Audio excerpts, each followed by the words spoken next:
one of the things I was interested in talking about a bit is just the rise that, there was a period in time where there was a pretty aggressive push against animal products, and obviously I think we're still facing that.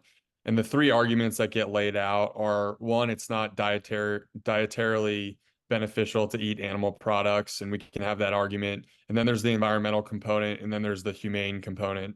And I think the environmental one, you guys kind of pioneered piercing the veil on that conversation a bit with the study that was funded by General Mills, and I think Epic might have been involved with that. I'm not entirely sure, but the carbon sequestration topic is such a nuanced one, and it's a great starting point for a lot of people. But I'd love to get your take on that study, what came from it afterwards, like, how are you guys affected by that?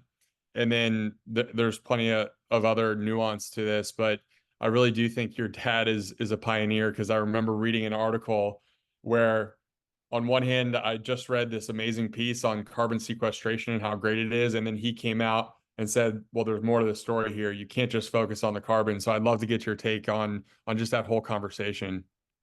Yeah, so the General Mills funded LCA done by Qantas was one that was a real mile marker for us. I remember having it done around the time that I was pregnant with our son Jack, and I had a baby, and was fiercely proud of just like growing a whole human and just doing that.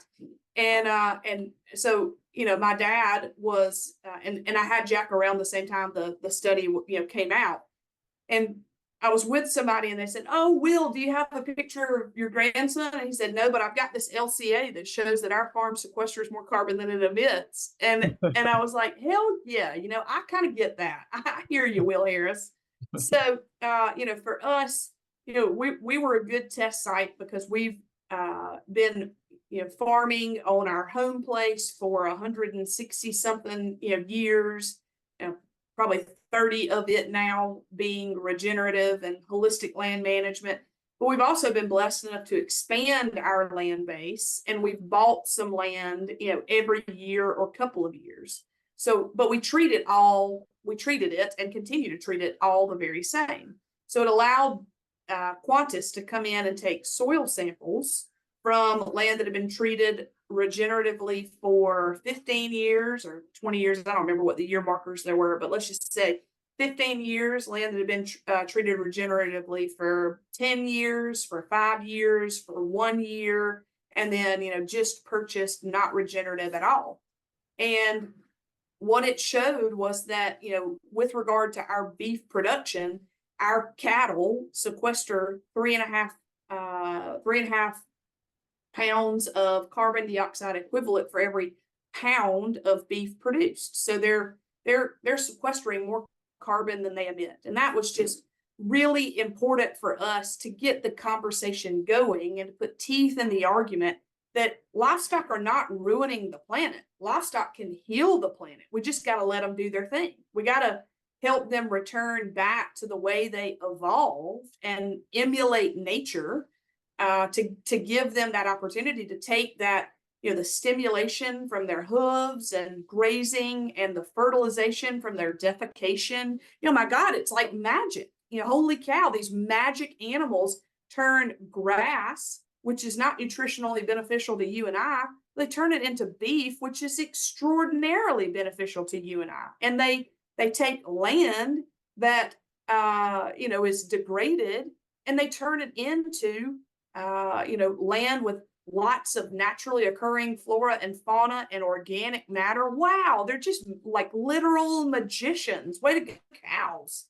And so that was a pretty monumental moment. But people latched onto that and really drove home the carbon argument.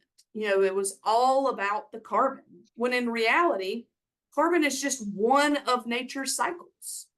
How good is it to have really well cycled carbon if you don't have water to drink? We'll get to stick around for about 3 days to look at that healthy carbon cycle if we don't have a good functioning water cycle. And we're seeing those effects. we're seeing droughts in the Midwest and West, and we're seeing, wildfires, and we're seeing what broken water cycles look like. There's the community cycle, the microbial cycle, the grazing cycle. There's tons of cycles that we don't even know about. I'm sure that I wouldn't even be able to wrap my tiny little feeble brain around it. But it's the beauty of nature. And so it was like the LCA did so much good in proving that livestock are not ruining the planet with regard to carbon. That's not the argument that needs to be had, but it did give folks an excuse to grab onto carbon and run with it, which is really it's just like a paragraph from a really long book. It's just a paragraph. It's like you're watching a ball game, through a broken slat in a fence. You can't see what happens way down there, and you can't see what happens way down there. You can only see what's happening right in front of you. And so our mission has always been to raise awareness for all of nature's cycles to be functioning and for all of them to be cycling naturally. Yeah, it's almost like the ultimate double-edged sword, where it's like on one hand you're super happy that you have science that can quantify the fact that cows really are like God's ruminant and it's sequestering carbon into the soil. But like you said, and your dad always say, there's so many other cycles. So I feel like the study is a great phase one, but the phase two is like, you gotta just go out and visit some of these ranches and these farms and see it with your own eyes, the way that the land is regenerated, and talk to people like you and your dad that have been out there for multi-generations, and hearing you talk about all the different species and the reintroduction of these species just by incorporating regenerative practices. It's like, the study's a great phase one, but the second phase is like, you got to go out there and meet your rancher and see things for yourself before you make a judgment on whether beef is good or bad for the environment. Well, and you're exactly right. But the unfortunate truth is meeting your rancher's hard. It's inconvenient. It takes time, it takes effort, it takes research. And it was really easy to grab that really sexy paragraph and paste it everywhere and disregard, the real teeth of the argument, which is it's not beholden on one cycle. Again, if we have a really great carbon cycle, but the water cycle's messed up, thirst to death does not sound very appealing to me. So yeah, it's interesting that